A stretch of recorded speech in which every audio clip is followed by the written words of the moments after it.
Vamos falar um pouquinho agora sobre agentes adoçantes, tá?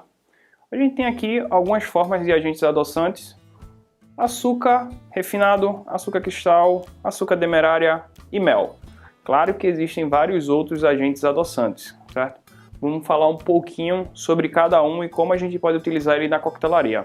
Se você quer criar um xarope artesanal, de preferência, não utiliza o açúcar refinado. Por quê? O açúcar refinado ele passa por um processo químico que ele perde todos os sais minerais e nutrientes que o açúcar tem para transformar ele um pouco mais doce, certo? Deixando ele assim mais refinado. E ele passa por um processo industrializado, o que leva a não ser tão artesanal. Já o açúcar cristal, que é um pouco mais granulado, ele é ótimo para a gente fazer torrões de açúcar, que é uma técnica bem legal e bem fácil de fazer. Ele também passa por um processo grande de industrialização. Isso faz com que ele também perca sais minerais e nutrientes que o açúcar tem. A gente sempre preza por sabores, certo? Então, a gente pode criar receitas com esses dois tipos de açúcar? Pode, claro, não tem problema nenhum. Só que a gente tem que levar em consideração todo o nosso conceito, desde xaropes artesanais a xaropes industrializados, certo?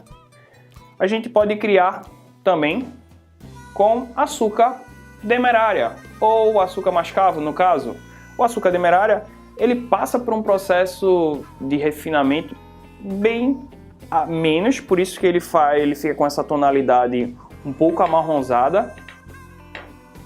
E a gente consegue ter aí muito mais nutrientes e muito mais sabor, tá? O que faz com que ele não seja tão doce e ele não consegue ter uma diluição tão grande, tão rápida, certo? Ele não adoça tão rápido porque ele não passa por aquele processo tão industrializado dos outros açúcares. Por isso que também que ele é um pouco mais caro. Ele chega a ser quase o açúcar orgânico, certo? E aqui a gente tem o mel. Claro que a gente tem o mel de abelha, o mel de cana-de-açúcar ou melaço de cana-de-açúcar e as outras variantes de mel, certo? Todos eles conseguem ser introduzidos na coquetelaria como agentes adoçantes, assim como outros ingredientes, tá? Para a gente fazer uma boa receita de qualquer um desses e trazer uma novidade para o nosso cliente, a gente pode utilizar de estratégias de sabor, como adicionando especiarias, certo? Nada melhor do que a gente utilizar especiarias com aroma e sabor mais forte para fazer uma presença marcante para esses xaropes.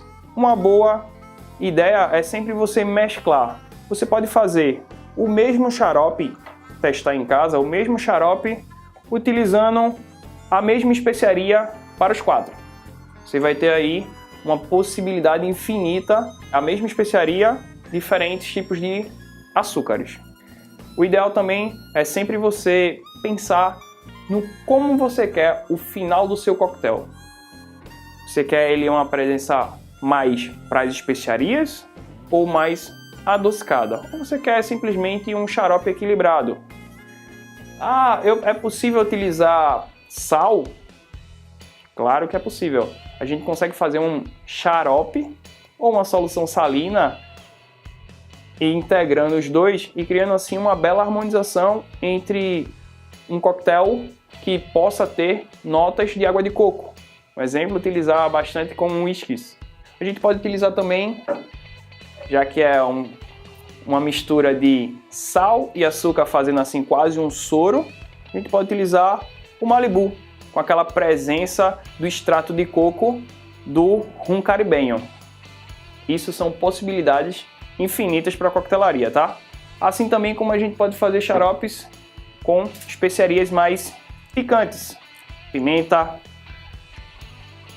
rosa ou semente de aroeira, pimenta jamaicana e diversos outros tipos de pimenta, certo?